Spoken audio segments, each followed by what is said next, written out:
Yay! Hi. I didn't think that this would be possible because we kind of mismatched dates and we kind of made it possible now. And I'm really happy to see you again. Yes, it's been a while. It's been a I'm while. stoked. A few years. But we met in the kind of same place. Yes, we did actually. Mizunte. In Masante. Mm-hmm. And you're still here. Well, you left and came back for a bit, no? Yeah, I mean, I was traveling. You were traveling, no? Yes. Yes, I thought I never traveled. I feel like I've been here forever because this place called me so much. It calls me back to you. I feel like I'm at home when I come here. But I have been watching your journey, and I'm actually really interested in it. To be really honest. Yes. Because she's been growing so much. Like we have been working together for another platform somewhere over there. And we did some nice photos together and some nice videos together. And since that, it's like in a different genre. I don't know how to say it. What words can we use here? Yeah. Well, I know we can peep everything. Yes, you can be as free as you want to be, exactly, because every bad word we're gonna like beep, beep, beep, beep. Exactly. Oh, yeah, okay. that's fun because then you don't have to behave. You can just say it. Yeah. But then I have to check what can be said and what not. But you're like more into the BDSM world, right?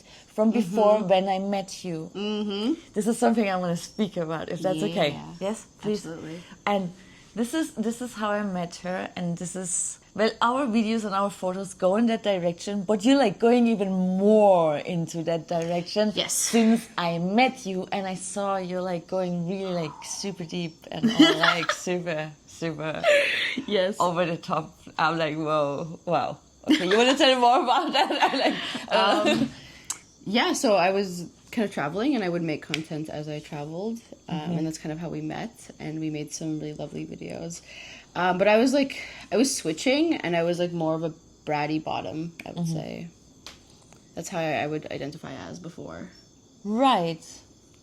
I didn't know that part. We didn't meet so deep that time, right? We just met short, like we're meeting short right now. We have to like one I think one we met date. that day. One day we met And that we- day, we had a date, and today we have a different date.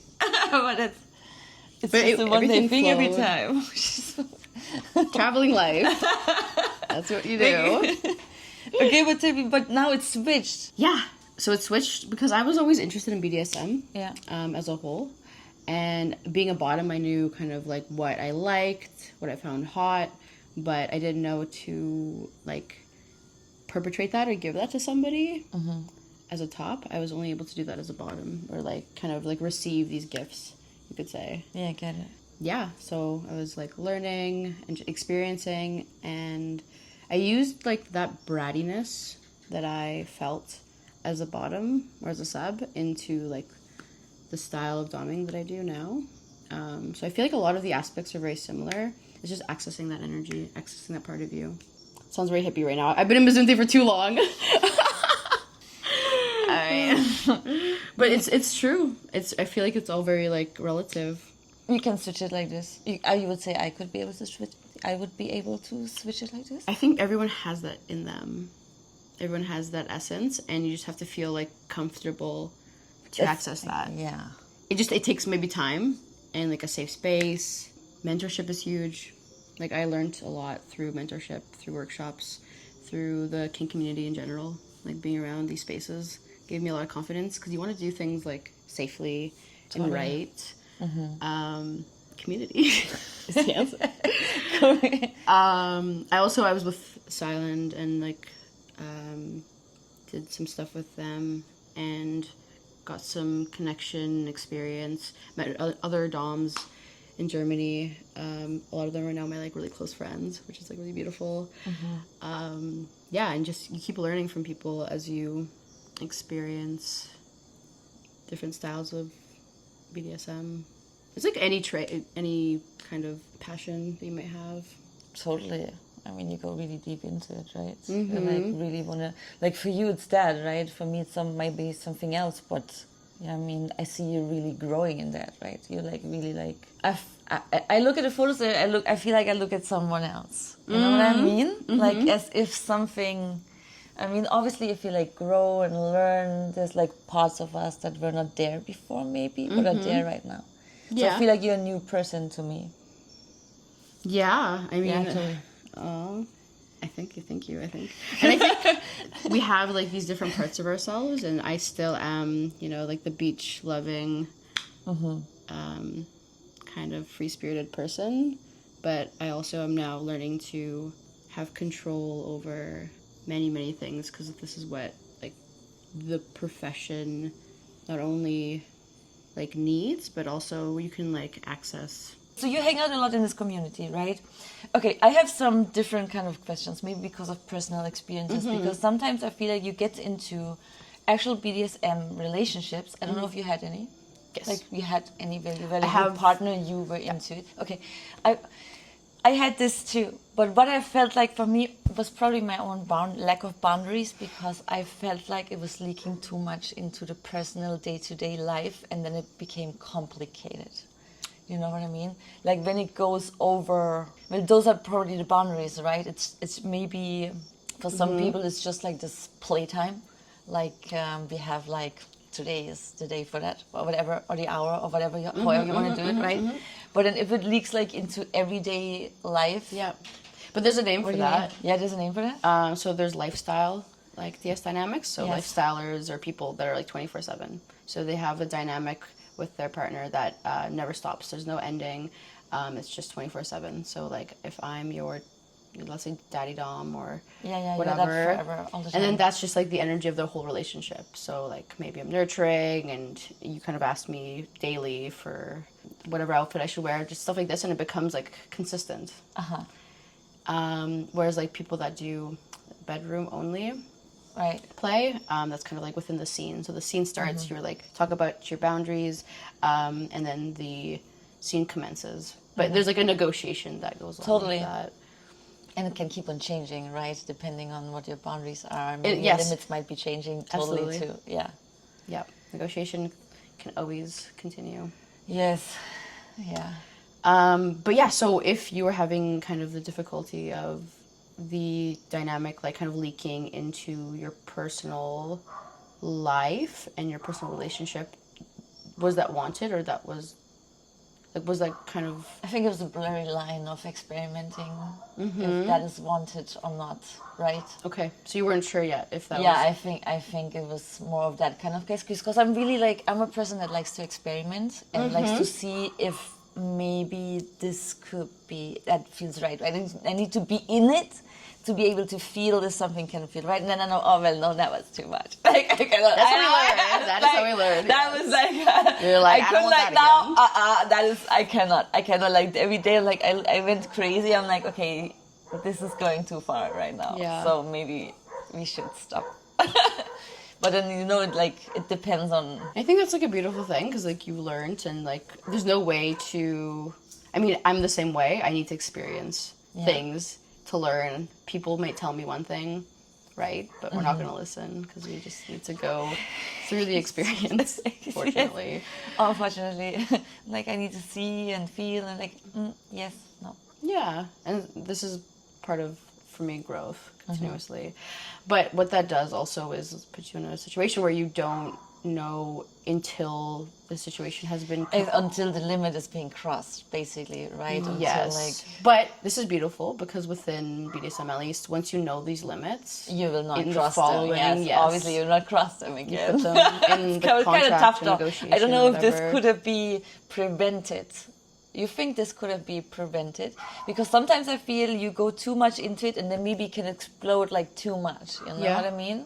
Like, could this be like? Is there a tip that you have that this can be prevented? I think checking in with yourself and your partner, and like, so you kind of negotiate within the scene. Let's say you guys are about to play, but also negotiate and talk about like the relationship as a whole, like kind of like the macro lens of what's going on.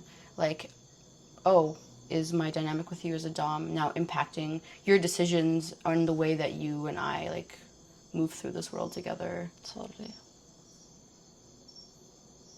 Communication. Yeah. Yeah, that's the basis of it. Yeah, totally. And totally checking in, like, you still feel good? Yeah. Or I still feel good about, like, with me, myself, right? Am I still feeling good about this? Or maybe... And sometimes we need, like, markers. Like, we need, like, a check-in every, like, week or day, or it depends on the person. But we need, like, markers to let Have you had an experience like this where you felt like, oh my god, I got too much, I couldn't handle it? Sometimes there is a difficulty where the expectation that like one of the partners, sub or dom, might have is more and not communicated properly. So when that expectation, like the expectation might be like higher, like the needs of the, you know, partner, or let's say sub or dom, one of the needs are more intense, or the other person cannot like give and receive what the other person might need. So in these situations, yeah, I had a situation, but generally speaking, the dynamic I was able to create involved a lot of like check-ins, honestly, and I don't think there was a point where I didn't feel like I could clearly communicate with a partner, a sub. A lot of my personal subs that I choose to kind of keep in my space, I vet them. I put them through a process where they're kind of building trust. I'm also like trying to build trust with them. Yeah. And I think through that kind of process, it helps to like eliminate or like decrease the potential of something becoming too much. Got it. How would that look like? For me, for example, I would give them tasks to do, and see if they can complete them with consistency. And then maybe a sub for me is they would have their own process. Maybe they want to have a certain type of aftercare that's given when we did a scene that was super intense. Everyone has their own way. Yeah. Of kind of like receiving and gaining trust within that sphere. But I also think that specifically within BDSM, the way to kind of like avoid situations maybe like getting to a space that's too intense, because that's kind of what you were asking, right? Yeah, right. I went like kind of blindly into it. That was like my first experience I ever had in this world, basically. So like never really stepped foot in it. So it was like I had no freaking clue about anything, basically, you know. And I learned it only through the person I was dating. And they had minimal experience potentially in it, or were they more experienced? They were more experienced. Okay, more experienced. Yes. So they asked me, like, he would ask me a lot of questions, which I really liked, you know, like to really, like, I don't know where, but sometimes it's like this, right? So I don't want to, like, I don't know. He did, I really appreciate it. He did ask me, like, he gave me a list, basically, of questions, which I had to fill out.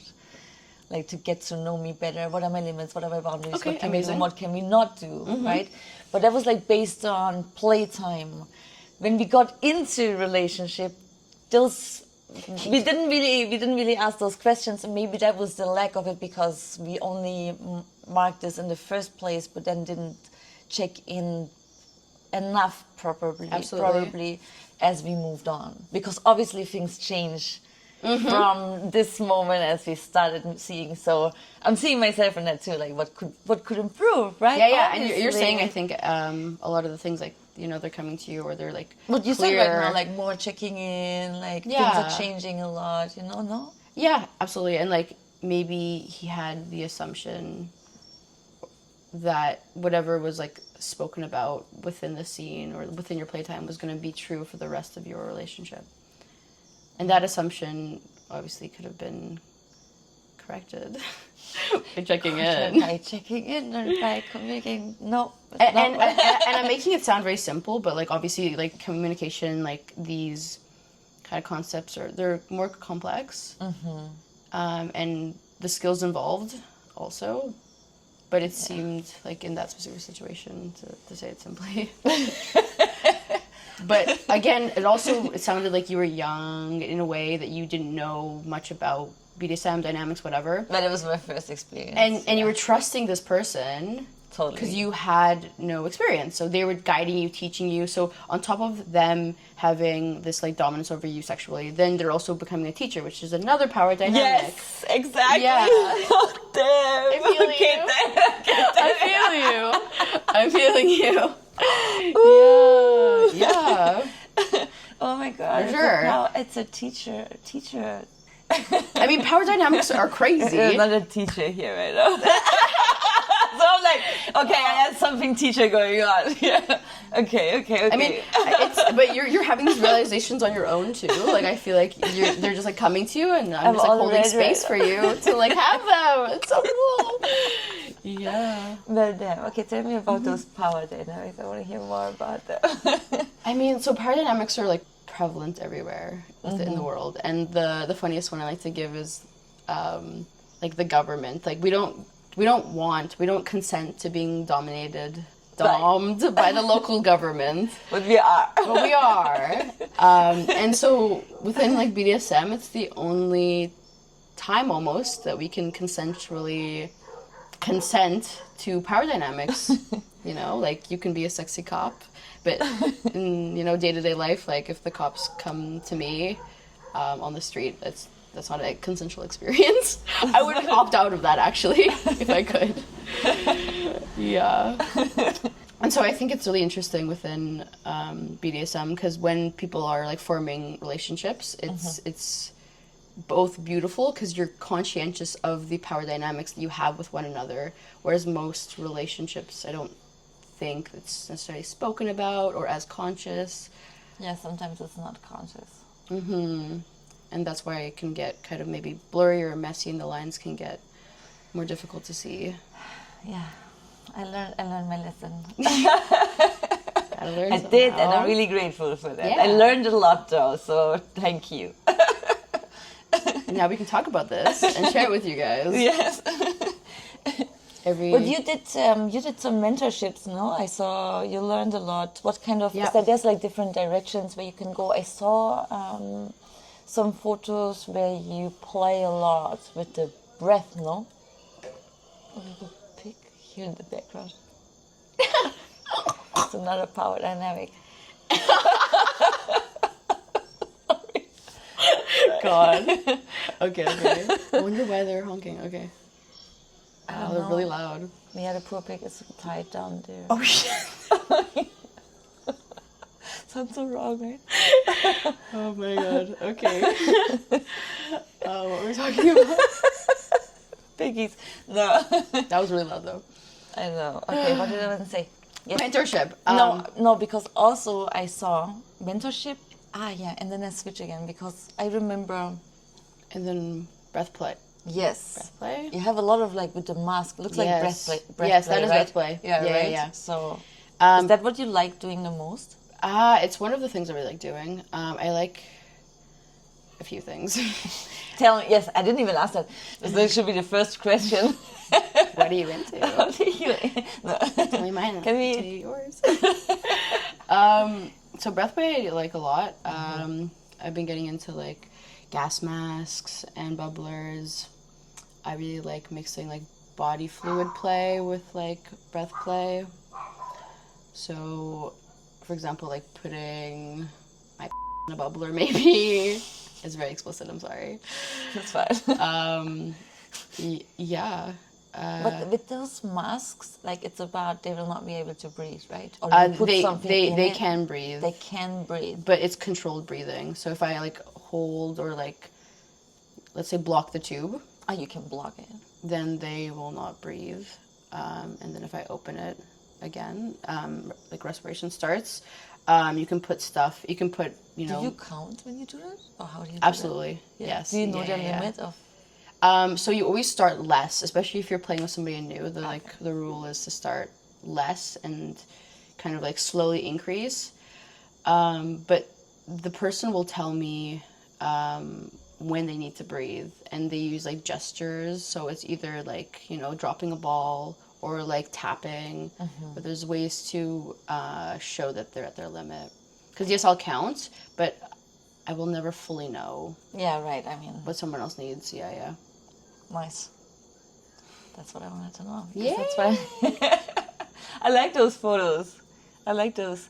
I would be scared a bit though to do that, because I see people go also with that to the beach, Really? and then To the beach? is that the same thing? Yeah, and then they dig themselves under. Yes. Right. That's the same thing, no? Yeah. So that I mean, the tube is. The tube is out, and they are under. I actually haven't done that yet. And I'm going to a retreat in Thailand by Auntie Shanti, if you know her.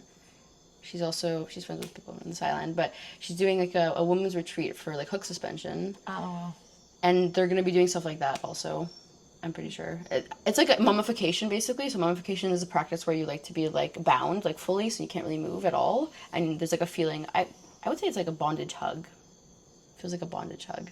And so I think when people are doing the practice of the sand, I actually don't know the specific name for that. I have seen it though, right? It's the same mask, right? Yeah, it can be. Yeah, Okay. gas mask. So like you have like the breath and then, damn. Mm-hmm. But I think that's not for breath play necessarily. That's more for the person to breathe while they're underneath the sand and getting the sensation of mummification. I'm just combining Two together. Two together. Yeah. Okay, so it's not probably. I mean, it could be two, for sure. Scary. The possibilities are endless. Yeah, if you're claustrophobic, I would not recommend that. Probably not. No. No. And I ask people that. These are the things I ask before I Yeah. start a session. Are you claustrophobic? If I sit on your face, will you suffocate and die? Yes. No. No. I have a process, an application that people go through before I see them. You do like in-person sessions like Yeah. that. Yeah. Yes. Gotcha. And I love it. I love what I do. It's Cool. so fun. Amazing. So like, do you have like regular people, like people that are like long-term Yeah. with So you? I have long-term subs. Like how many do you have right now? I would say like I don't know because I travel a lot, and so within Canada, I have a place that I live. I had a dungeon that I was building, and then I like broke the lease for it to go traveling. Sounds like me. Yeah, and it was amazing. Like I loved the space, and it was like my own that I was creating, and I had my personal subs helping me build it, and Amazing. they were so cute. They would like come with their little collars and like. Aww. But they'd be like working, and you'd be like the juxtaposition of that kind of like masculine but also submissive traits. I found it was super hot and fun. But yeah, I gave it up to go completely nomadic again because that part of me will not leave. So yeah, that's there. But I want to have this place, and I want to be nomadic. Yes. And I'm also trying to find that still. And I honestly think that at some point I might settle here also. Or like have... Yeah? Because I'm obsessed with this place always. Yeah. It's really special to me. Yeah, to me too. No, I love it here. Like I really love like when I travel coming back here. And having stuff like this, you know, like I left and I came back and like my fire spinning friends, and some of them were in Europe this summer, so I got to see them there. But I come back and I'm like spinning fire and hanging out with kinky, interesting content creators, and it's just like, where can you get that in the world? Maybe in Germany. I'm also going to Germany a lot for this maybe vibe. actually everywhere, probably.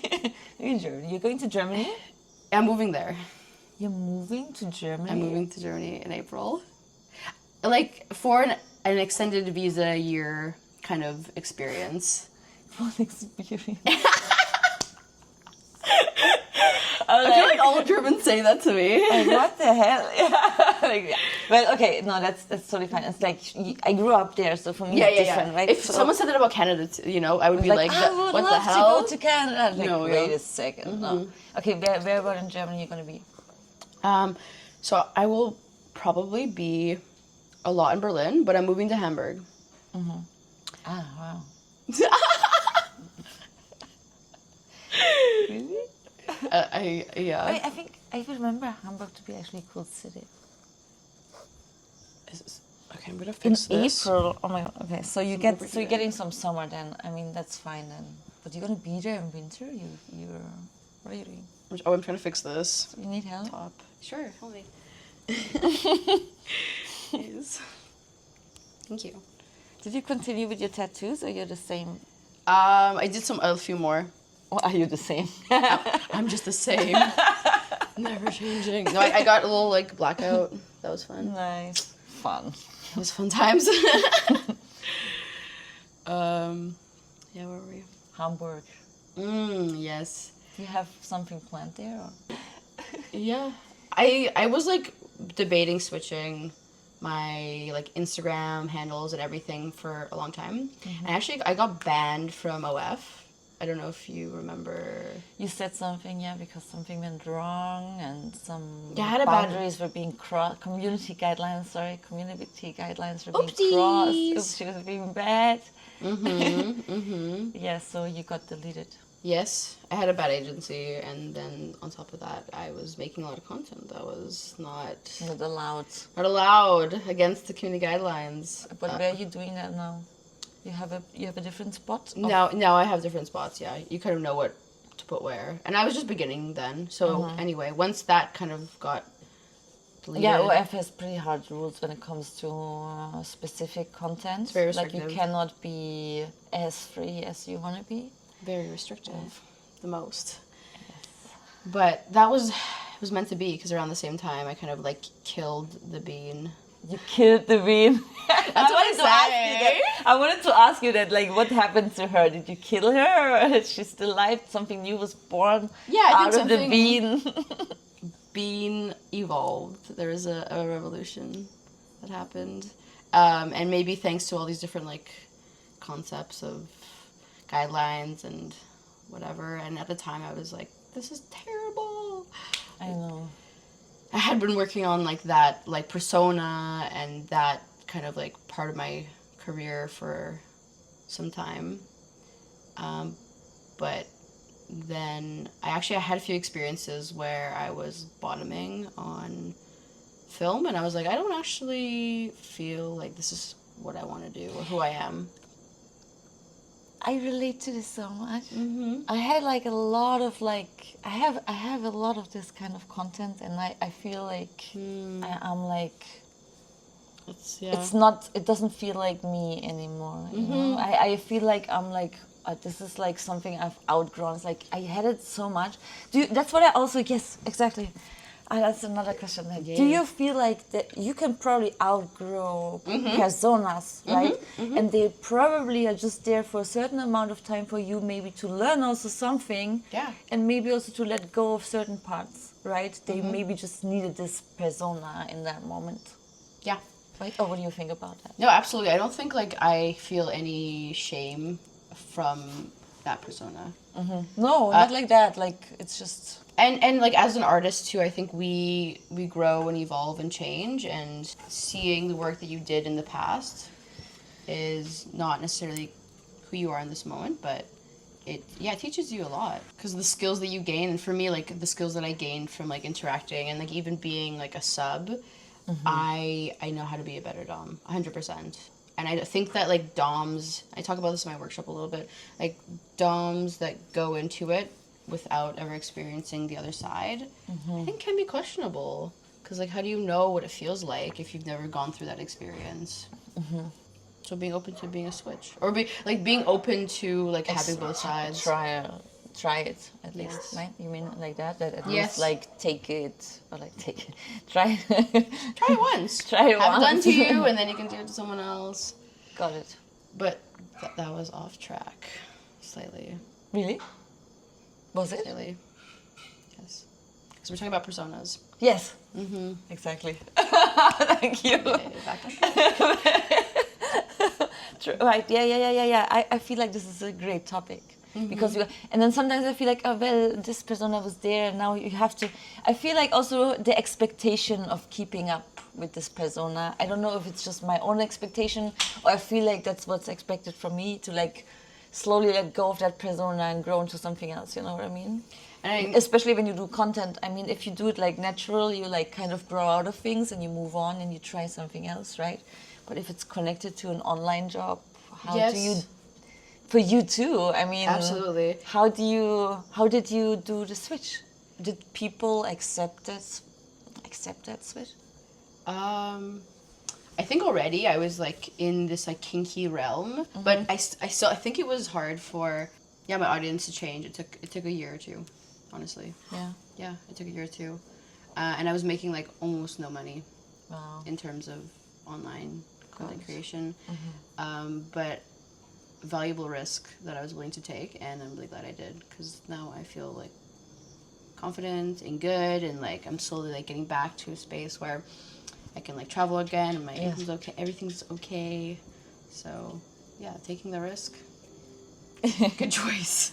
Taking the risk is a good choice. That's a great choice. But I had that thought many times of like, what do I do? Because unfortunately, and I think there are a lot of like people that do kind of what they want on their platforms, but generally speaking, people want a certain type of content from you, and then just like switching randomly is very... It's harsh. It's harsh. And maybe even frowned upon. I think a lot of people... Not sure. If you would keep on going, it's probably more tiring now to keep on going with something that's not aligned with you. Yeah. There should be more space for that in this world in general, for people to like make these like artistic switches that they need to. And it's sad that like people need a certain type of content so badly that they maybe want artists or people to suffer in their own like creative skin. So stop having expectations. Sorry, let's get back to the personas. We stopped doing it, right? We're switching so much. It's okay. I know. This is how my brain works. My brain switches a lot too. But yeah, I feel like that there's certain personas that are there for a certain amount of time, and you have those experiences with them, like sub or dom or whatever, you know, like whatever dynamic you have, and it can die at some point, right? That's what we're talking about. And again, I've seen a lot of content creators, and they kind of like do a little bit of both in their switches, and I love it. Like that's amazing. Why I didn't do that? It just didn't feel right in that time period. I felt like I needed to make a hard switch. And maybe in the future, you know, I can start mixing it up again. But right now it feels right to kind of go in this direction and like feel comfortable in this kind of sphere. Because I was very comfortable with the other sphere. It's kind of comfortable. It is kind of comfortable. It is kind of comfortable. Oh, that's it, is right? Yeah. I mean, that's kind of expected in some ways. A lot of content creators are socialized. I mean, women in general socialized to bottom and be submissive. So it's generally the like route that most people go down first. It's a conditioning, you would say? Is it? Imagine. Shit. And My whole life is a lie. Yeah, I mean, conscious conditioning is cool. Like if you're like aware of it and you're like, yeah, this is what I am and who I am. But if you're conditioned unconsciously, then that's when things start to feel a little weird and uncomfortable in your own skin. Yeah. So you're saying that you're starting to like feel a little shift. Yeah, in my content creation in general. The thing is, if it stops, I would not say I don't have fun anymore, but I'm feeling it moving. I don't know exactly where yet, but in a different direction. And I'm taking my time, and I'm not creating as much. I mean, I can say that. No, I don't know if I want to say that. I still do content, but more solo these days. And I don't know if I want to collaborate more or not. You know, I don't know, and that's like that's the switch. Yes. That's a different switch. Yeah, but still a type of switch. Absolutely. Because I've been doing it for a while, and I don't know, it just turns into Sometimes it can it gets really tiring sometimes. Yeah. It gets really tiring sometimes, right? Yeah, I mean, a job is a job, too. I think, yes. But we usually love our job. And when you don't, you can take a break and, like, switch it up and kind of realign yourself with what feels good. Exactly. Well, I feel like a teenager again. I just want to surf and skate, to be honest. We love That's the only thing I want to do, Mama. I want to go to the skate park. Yeah, that's so good. Yeah. Like feeling excited and inspired. Yeah, exactly. You know, it's like this kind of vibe. You learn something new from the totally beginning, and it's so freaking hard, you know. And then you just keep on practicing, and when you like finally get it, you know, the feeling. I don't know, it's just really great. I just love it. New skill unlocked. New skill. And it's a flow art, and it's a state of. It's a different state. You have to be so focused. Yeah. You know? Yeah, it's a flow art. This is how I feel when I'm spinning fire and dancing. Yeah. You do that too, right?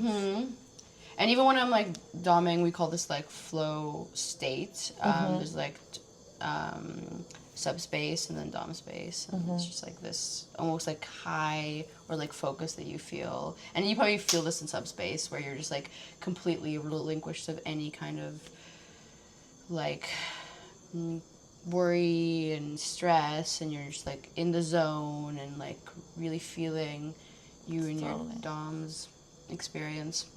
I had that with shibari a lot, with the ropes. Absolutely. Yeah, with ropes, that was like my first step into. Yeah, I get it. You can get that state also in BDSM, totally. There's different experiences that you can have that get you into that flow state. Totally. I see that. It's a cool like kind of crossroads, and I feel like my history and like a lot of the stuff that we've experienced with these art forms are just like they mesh and they cross over in an interesting way.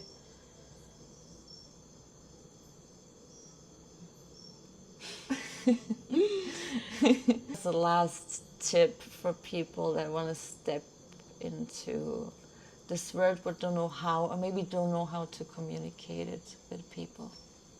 They want to step into the work? The world of BDSM. The world. I want to experiment there. Yeah. I found community really important, and like education, and you can do that through social media, through finding like local groups and communities. There's something called FetLife. Yeah. You know about that? Yeah. I think for people that are starting out, that can be a good place. But you need to learn how to like reference check also, because there's also a lot of people on there that are very annoying, as you know. Yes. You need to filter really good. I think you need to, what you said before, like ask a lot of questions. Yeah, filter and like have a process where you kind of like check, and also like ask your community as well. Like, you know, they have munches, if you know what a munch is. A munch is where like people in a kink community will come together to meet for the first time. Munches? It's called a munch. Okay. Yeah, I don't know if Zipulik has a munch, but I would be surprised. But maybe. Who knows? What? Okay. So like, yeah, meet somebody for the first time at a munch, and like use the people in like the munch group to like reference how that person is. Like, is this person a good character or not? Are they a safe person to play with or not? Use your community. Amazing.